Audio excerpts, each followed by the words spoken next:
Now is the historical moment, the time, not only to fight severe virus, but to shape the system. We have a unique but rapidly shrinking window of opportunity to learn lessons and reset ourselves on a more sustainable path. It is an opportunity we have never had before and may never have again.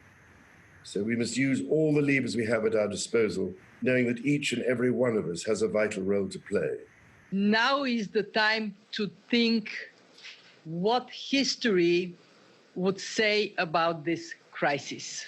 And now is the time for all of us to define our own role. What is it that would make it so that history would look at this crisis as the great opportunity for reset? The Great Reset is a welcome recognition that this human tragedy must be a wake-up call. It is imperative that we reimagine, rebuild, redesign, reinvigorate, and rebalance our world.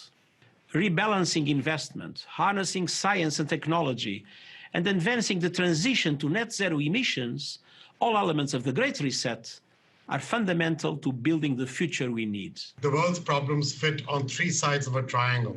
It's one versus many, man versus nature, and the unfortunate foundation is long-term versus short-term. We had already income inequality that was fueling income, race, gender inequality. We have a climate emergency, which we can't walk away from. There's no doubt that the very survival of the human race requires us to act. Any recovery stimulus should have green conditions attached to it. Energy prices should reflect real costs. You need private sector capital, private sector ingenuity, private sector technology, and private sector capabilities to come to the party. You need enormous trust between the private sector and the public sector for this to actually work. We have to change our economies dramatically in the next 20 or 30 years, and the next 10 years is absolutely decisive. The recovery has to be greener than any of the previous recoveries.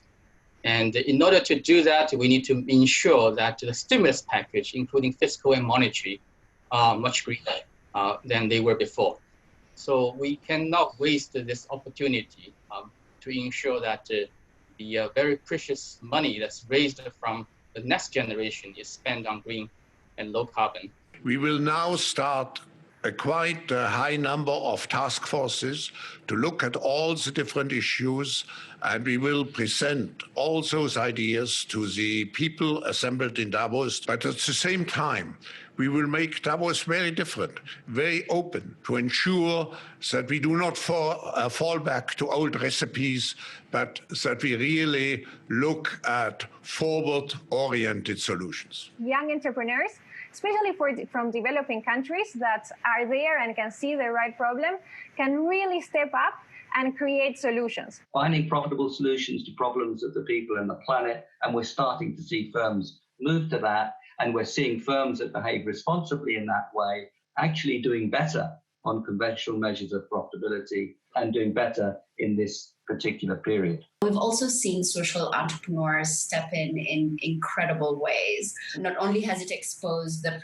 precarious reality, but then it has also exposed the opportunity to recenter the reset around the most vulnerable and those on the edge, where it only takes something like a pandemic or difficult circumstances to slide into poverty. And then we need to couple that with new initiatives to equip more people with the digital skills they'll need, not just to have a tech job, but a job that is increasingly tech-enabled in almost every part of the economy. If we can empower consumers with all of this, I think we unleash this next generation to have a much broader impact more quickly. We can never again allow our health, education, care systems to be underfunded. We need our imagination here. Possible is being redefined each and every day right now. So the next time someone tells us that tackling climate change is either too costly